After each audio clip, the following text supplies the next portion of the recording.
Saneamento básico é o tema de hoje do Alesp Conecta. Quem conversa com a gente é o Luiz Antônio de Oliveira, da Agência Reguladora de Saneamento e Energia de São Paulo. Fique agora com a íntegra da entrevista. Luiz, bem-vindo ao Alesp Conecta. Obrigada por ter aceito o nosso convite e falar de um tema tão importante para a nossa sociedade, não só do estado de São Paulo, mas também para o Brasil. Obrigada por ter vindo. Eu que agradeço o convite, sem dúvida uma excelente oportunidade aí da gente tratar de um tema tão importante como o saneamento básico. E aí eu já te pergunto, para quem já ouviu falar, mas não sabe efetivamente o que é saneamento básico?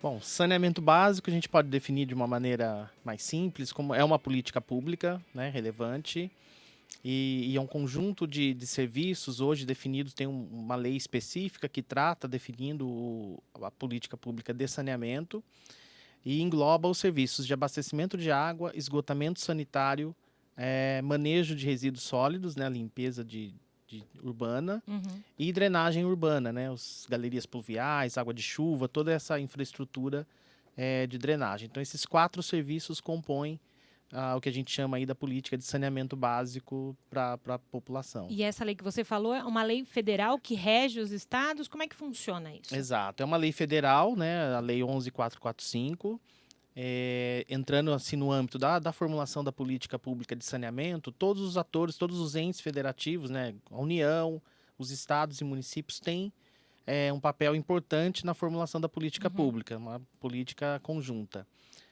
O governo federal, né, a União, ela tem a responsabilidade de definir diretrizes para o saneamento. Então, como os estados e os municípios vão se organizar para prestar esse serviço importante para a população. No âmbito federal, a responsabilidade é diretrizes. Tá. Então, toda essa regulamentação, organização... De dar um caminho, de dar assim, um para quem não caminho, entende o que é, para dar um isso. caminho para que cada estado entenda por onde tem que ir. Exatamente, isso aí. Então, isso o governo federal faz. Os estados, ele vai trabalhar na organização. Então, regiões metropolitanas, aglomerado de municípios, fazer essa organização territorial, responsabilidade dos estados.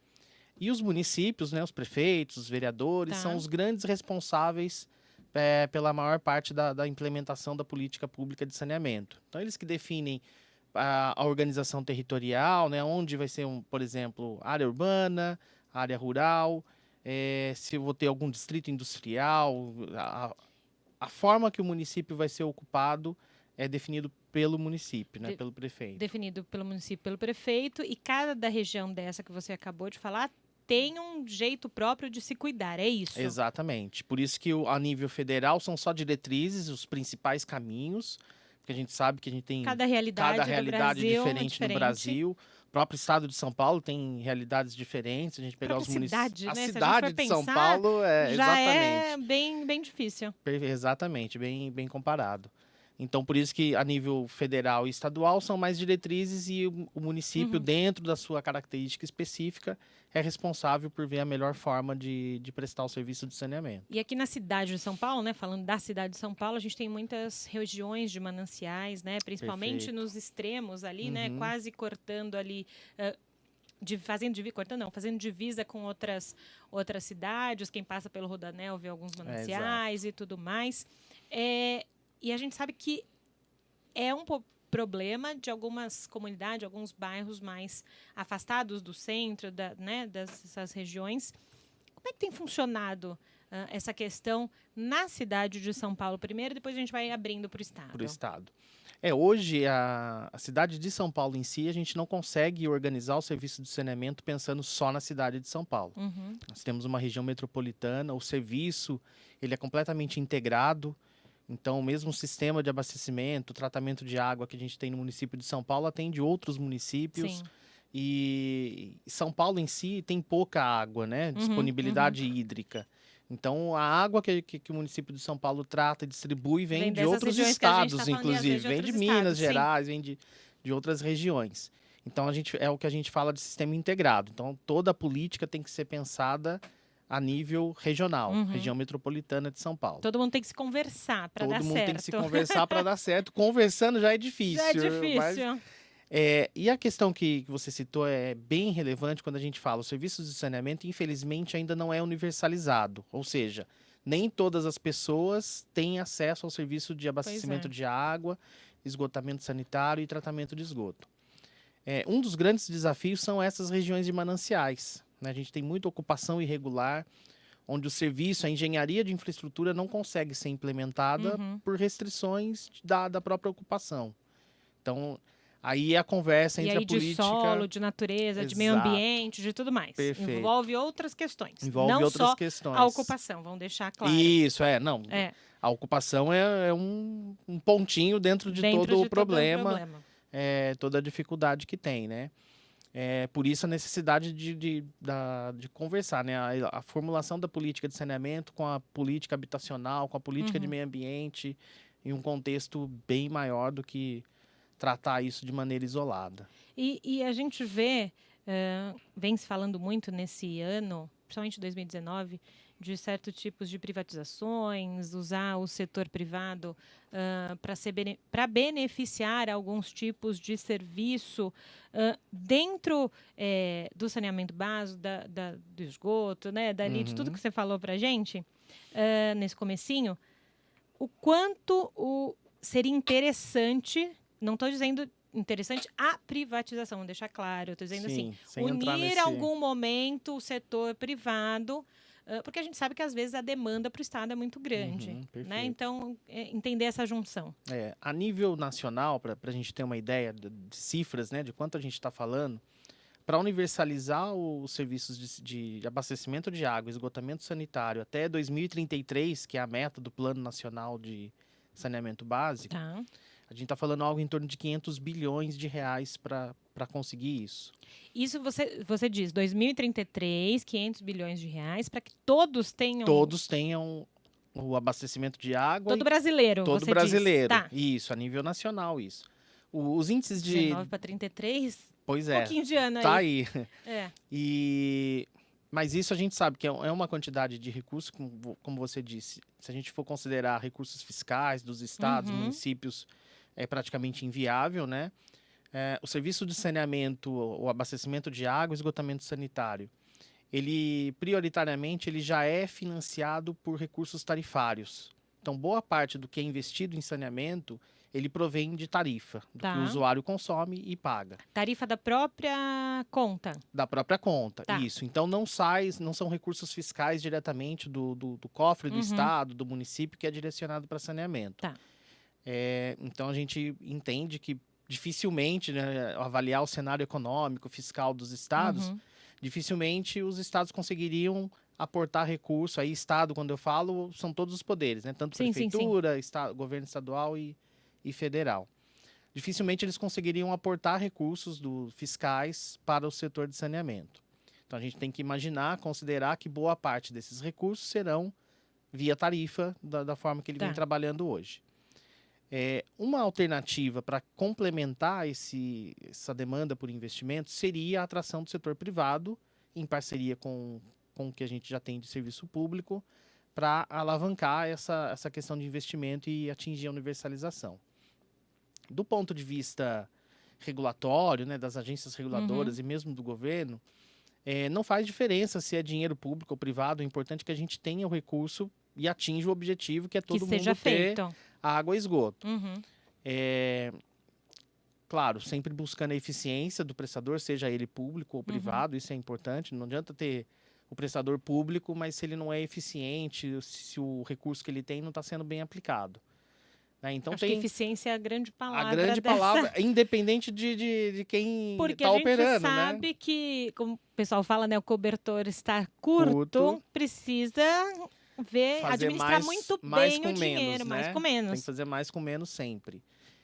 Então, assim, pegando até pela experiência minha como regulador, esse é o olhar que a gente tem, né? Independente de quem esteja prestando o serviço, se é público ou privado, tem que ser sempre uma tarifa módica, né? A menor tarifa possível, atingindo os objetivos da política pública, o que o titular do serviço ali programou para ele, quais são as metas de expansão, e sempre de maneira eficiente, né? Utilizando bem o recurso, direcionando bem para as áreas demandadas. Você estava falando de tarifa, eu sei que a tarifa que voltaria, né, para ser usada, Mas aqui me lembrei, no primeiro semestre nós tivemos algumas audiências aqui sobre essa questão aqui na casa.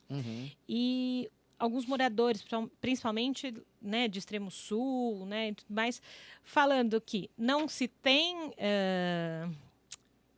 saneamento, não se tem o esgoto devidamente organizado e tudo mais, coletado e tudo mais, tratado, estava me faltando a palavra, e às vezes vem uma tarifa absurda, tanto para luz quanto para água. Como é que equilibra isso? Isso é um outro ponto, porque a universalização do serviço não basta eu levar a rede, conectar o imóvel de todo mundo. Ele tem que ser uma universalização que garanta a permanência das diversas pessoas, né, da sociedade conectada ao serviço. Então, a gente tem que levar em consideração também a condição, a capacidade de pagamento de cada um desses usuários. Não é um tipo de serviço que eu posso escolher ter ou não ter, a depender da minha capacidade de pagamento. Todo mundo precisa ter. Então, aí entra numa outra avaliação que a gente está no estado de São Paulo iniciando agora, que é reavaliar a estrutura tarifária da Sabesp, no caso, onde um dos itens é ampliar a quantidade de usuários conectados com tarifa social, de acordo com a capacidade de pagamento. Entendi. Então, quem tem condições, menos condições de pagamento, ele precisa estar considerado nesse serviço. Ele tem que pagar, claro, pelo consumo, tudo, mas algo que seja... que afete minimamente ali o orçamento familiar então, seria uma análise por região, por local. A ideia ou não, ainda está em estudo, por mas valores por faixa isso, tá. por faixa da renda, né? Capacidade de renda de cada família. Entendi. Então, a família se cadastraria. Como é um bem básico, você ele teria... precisa fazer e a pessoa, óbvio, tem que pagar nem que seja o mínimo. Isso, exato. Entendi. Mas que ele consiga se manter, porque não adianta levar hoje, se a gente analisar a nível Brasil, né? Nós temos 100 milhões de pessoas que não têm coleta e tratamento de esgoto. É muita 48% da população não tem. Isso no Brasil. Se a gente for analisar estado a estado, quem são essas pessoas que estão fora do sistema, são regiões periféricas, com baixa capacidade de pagamento. Quer dizer, a gente precisa colocar mais gente no sistema e a capacidade de pagamento dessas pessoas, infelizmente, é menor. Né? Então, esse equilíbrio precisa ser feito, essa conta precisa ser feita. Eu tenho que levar esse serviço essencial para todo mundo, mas ele tem que ter condição de se manter nesse sistema. E aí que entra o gestor público, as políticas públicas, entram os deputados e afins para que isso aconteça. A gente está conversando com o Luiz Antônio Oliveira, da Agência Reguladora de Saneamento e Energia do Estado de São Paulo. Falei para você antes do programa, a gente vai batendo papo. O tempo O primeiro bloco já vai... E depois a gente volta, depois do intervalo a gente volta para falar muito mais sobre saneamento básico, políticas públicas. Já voltamos. No primeiro bloco do Alesp Conecta, falamos muito sobre como estão as políticas públicas para o saneamento básico no Brasil.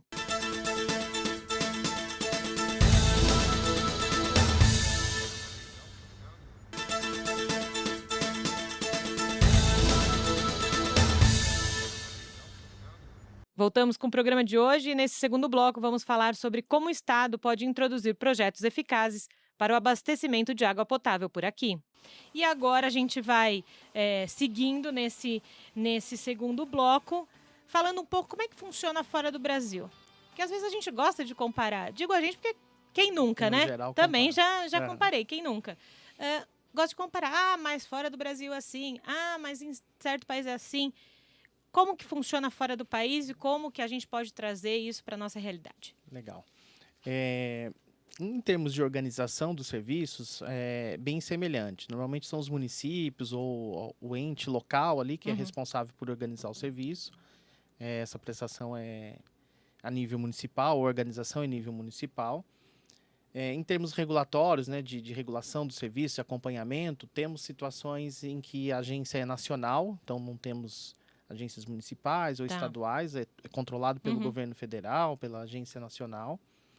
Isso é um pouco diferente, até pelo tamanho se a gente imaginar a extensão territorial do Brasil, ter isso regulado nacionalmente é bem mais complexo. É bem mais complexo que não, talvez micros não, países menores, menores, né? exato. Europa e afins. Temos Tirando a China. municípios que são, né, menores que o estado de São Paulo, É. o município de São Paulo.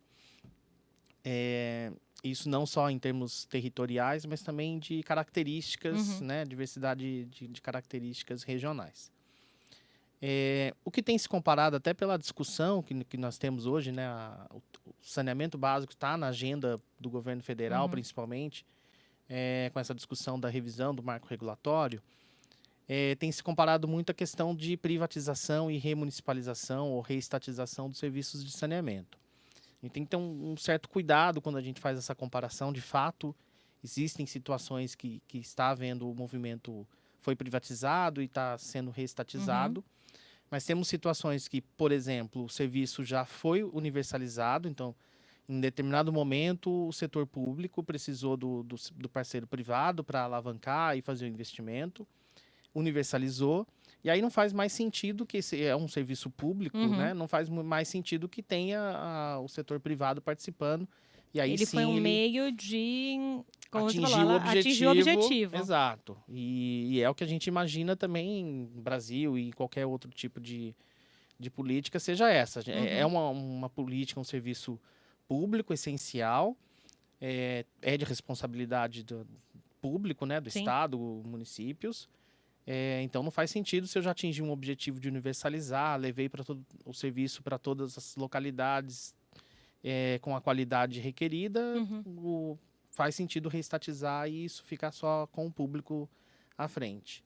Então a gente tem que ter alguns cuidados quando faz esse tipo de comparação, né? A gente já tem países que já estão universalizados, já conseguiram evoluir na questão de gratuidade para pessoas de baixa renda. Eles já estão preocupados com outras coisas. Está no outro nível. A gente está com alguns passinhos antes deles, né? Exatamente. Mas a gente pode tirar alguma ideia dali, óbvio. Exatamente. Uma coisa que vale muito a pena a gente comparar com os outros municípios foram os caminhos que eles seguiram. Por exemplo, alguns que não conseguiram obter a universalização e estão reestatizando por conta da elevação de tarifas e baixa qualidade dos serviços, a gente percebe que a regulação não foi bem implementada. Tá. Então, mesmo quando a gente faz a concessão ou passa parte do serviço para o setor privado, o poder público, através de uma agência reguladora, tem que acompanhar de perto isso, regular, fiscalizar, tomar as devidas providências para que a evolução da prestação do serviço atenda os indicadores de desempenho. Então, tem situações que não aconteceu a universalização, a tarifa ficou mais alta, o serviço não melhorou, mas você avalia, não teve a regulação, deixou solto. Né? E aí, uma não coisa funciona, uma coisa depende da outra. É um círculo ali, né? Exatamente. Você vai seguindo. Agora, até 2033, a gente... 2033 é a meta do PlanSAB, não que é o quer Plano dizer Nacional. Né? Mas todo mundo vai fazer os esforços para que isso aconteça, né? E aqui na cidade de São Paulo, já que a gente está aqui, né? Mas falando disso, acho que desde que eu me entendo por gente, desde que eu nasci, a gente escuta falar em despoluição do Rio Tietê. E você estava falando agora de um plano de despoluição também do Rio Pinheiros. O quanto essa questão influencia e melhoraria, ajudaria a gente chegar em 2033 com a coisa funcionando. Exato. É um grande desafio, né? A gente cortar a cidade, passar pelas marginais, tanto o Rio Tietê quanto o Rio Pinheiros e ver as condições desses dois principais rios do município. Ele é fruto né, parte do esgoto que não é coletado e é lançado ainda em galerias pluviais ou diretamente nos córregos. O governo do estado, junto com a Sabesp, agora apresentou um plano até inovador para a questão do Pinheiros.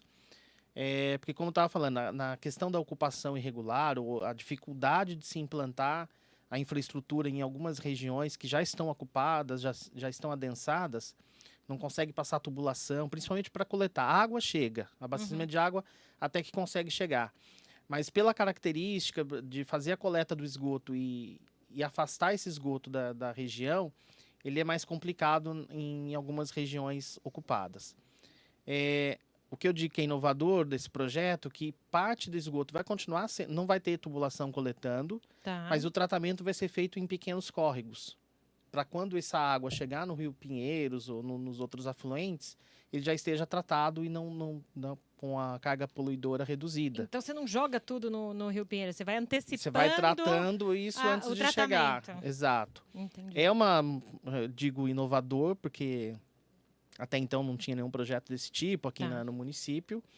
E se a gente for remover essas famílias, remover essa população, ou fazer algum outro tipo de interferência, alguma obra de infraestrutura, para coletar pelo método tradicional, com tubulações, e levar para uma estação de tratamento de esgoto, dificilmente a gente vai conseguir tratar e coletar esse esgoto. Dificilmente. A começar do tirar as pessoas de lá. Tirar as pessoas de lá. Então, quer dizer, é uma complexidade maior do que colocar um tubo ali e levar para uma estação. E às vezes quem está ouvindo, vendo, não entende que por trás do tirar ou desapropriar, né? Isso. Ou levar essas pessoas para outro lugar, existem outras questões que precisam ser estudadas, porque não adianta você chegar lá e falar, não, vamos tirar e pronto, acabou. Coloca não lá para 40 quilômetros do centro, onde a pessoa trabalha e aí tem problema de transporte, quer dizer, você vai desencadeando uma série de outros problemas ou uma série de variáveis precisa ser analisadas em conjunto para definir a melhor situação, né? A melhor saída. Que quebra-cabeça, Roberto. Eu fico pensando, vocês que são gestores públicos, cada um dentro das suas atividades, para pensar numa cidade tão grande como São Paulo. Não é fácil, é óbvio. Claro que a gente quer melhoria, claro que a população quer a melhoria, a população às vezes se sente não efetivamente vendo as coisas acontecerem, mas é isso que você está falando. Por isso que aqui é o serviço do Alesp Conecta, é isso. Fazer com que quem está ouvindo o nosso programa entenda melhor sobre um tema. Né? Esse é o nosso papel, o papel da Assembleia Legislativa é debater, né? Levar o conhecimento ao público. Porque às vezes a gente não sabe essas coisas, esses pormenores né? do que acontece. Agora, a gente está falando de população. Tô lembrando que a gente está chegando em dezembro, né? Tô lembrando também que a gente está chegando no verão. Começam as nossas chuvas de verão, gostosas, os torós, aquele bem 4 da tarde, fica preto o céu, socorro, todo mundo querendo ir embora. Isso. E aí acontecem as enchentes e afins. E aí se coloca, às vezes, o problema só para quem cuida da cidade. Mas a gente esquece aquela pessoa que está no ônibus, no metrô, em qualquer lugar, que deixa cair um papelzinho de bala no chão, que não ajuda na sua reciclagem de lixo, ou deixa o lixo ali a céu aberto. A população também precisa olhar um pouquinho com carinho isso, né? Exato. A complexidade dos 4 serviços de saneamento, né? Abastecimento de água, esgotamento sanitário, drenagem, resíduos sólidos. Não por acaso, né? Os 4 serviços foram incluídos dentro de uma política de saneamento, porque eles têm relações, né? O papel de bala, o lixo que você comentou, que é jogado na rua, vem a chuva, vai levar isso para um rio, vai obstruir uma tubulação a galeria pluvial. Lógico. Aquela água vai retornar, quer dizer... E a pessoa pode falar, mas é só um papelzinho. Mas pensa... vários papeizinhos. Todo mundo pensando num papelzinho, quantos milhões de papeizinhos, né, são jogados? Exatamente. Esses dias vendo reportagem na TV, e não só o papelzinho, né? Pessoas que pegam sacos de lixo mesmo e jogam na rua. Ou às vezes você vê cama, um pedaço de cama, pedaço de sofá. Aí depois vai lá e reclama. Então, gente... A gente tem que lutar pelos nossos direitos? Temos. Mas a gente tem os nossos deveres também. Temos a gente que contribuir como cidadão para que tudo dê certo, né? Senão não vai funcionar os dois lados ali. Não vai dar certo em algum momento. Eu estava pensando em saneamento básico, agora me veio um ponto de interrogação. Lixões. Como é que funciona lixões aqui? Vai lá, coleta de lixo. Aí você tem alguns lugares. Eu já passei algumas vezes no Rodoanel, às vezes... A gente sabe que ali no entorno tem. Como é que funciona essa questão? Você vai lá, para quem não conhece, pega todo o lixo de São Paulo, vai em alguns lugares que tem esses lixões, e aí? Hoje, os lixões, mesmo propriamente dito, eles são proibidos, né? Os governos locais têm que desenvolver uma política que pelo menos tenha um aterro sanitário nos padrões mínimos adequados, até para a questão de poluição ambiental, né? O próprio aterro em si, ele vira um ponto de contaminação. São Paulo avançou bem nessa questão de eliminação e erradicação dos lixões, que é Que é aquele o cenário... popularesco, né? O Lixões Não, o falar popularesco, mas é o né? que muita gente conhece mesmo, a figura do lixão, que é aquele onde todo mundo vai jogando lixo e tem catadores lá no meio, meio do urubu, alguma coisa pegando. Infelizmente é um cenário que todo mundo ainda tem vivo assim na memória.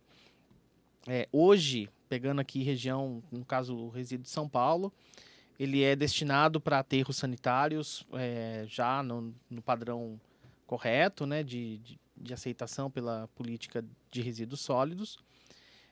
E esse aterro ele tem capacidade, então por isso que a gente briga tanto para reduzir a emissão de lixo, resíduo, porque uma hora essa área vai se esgotar, a capacidade de armazenamento de resíduo. Ele tem todo um controle de chorume, quer dizer, ele vai produzindo um líquido, né, o resíduo lá, o lixo, ele vai estragando, vai formando e ele vai líquido, e ele tem todo um processo de captação disso para não afetar o manancial, né, o solo. Tudo bem. Tem coleta dos gases, né? Então, porque ele vai formando gás, a gente teve... Sim, não sei, alguém lembra aquele problema que teve num shopping, que teve uma explosão, que era um antigo... Quer dizer, aquilo lá... A fase de decomposição do resíduo, ele vai gerando gás, então esse gás precisa ser captado e existem estudos hoje, inclusive, de reaproveitamento energético desse gás. Então, para que você utilize aquilo para uma coisa boa. Para uma coisa boa, não precisa queimar e jogar no ambiente, né? E preservar o meio ambiente, enfim, tudo isso. Então tá avançando muito as tecnologias para esse tipo de tratamento, né? Captar o gás e ter um reaproveitamento energético do lixo, do resíduo. Então tem toda uma consistência. O município de São Paulo tem uma empresa específica para isso, que cuida disso. Então as coisas estão encaminhando. Estão encaminhando. Precisa a gente, né, claro, ampliar e melhorar os serviços de coleta para que todo o resíduo seja direcionado dessa forma. E como você bem lembrou, né, nós como cidadãos, como população, precisamos também destinar de maneira correta. Legal. O Luiz Antônio está falando para a gente aqui sobre saneamento básico. A gente falou muito com o Luiz Antônio aqui. A gente brinca, a pessoa jurídica. Agora a gente tem um quadro no programa que a gente vai falar um pouquinho da pessoa física. Legal.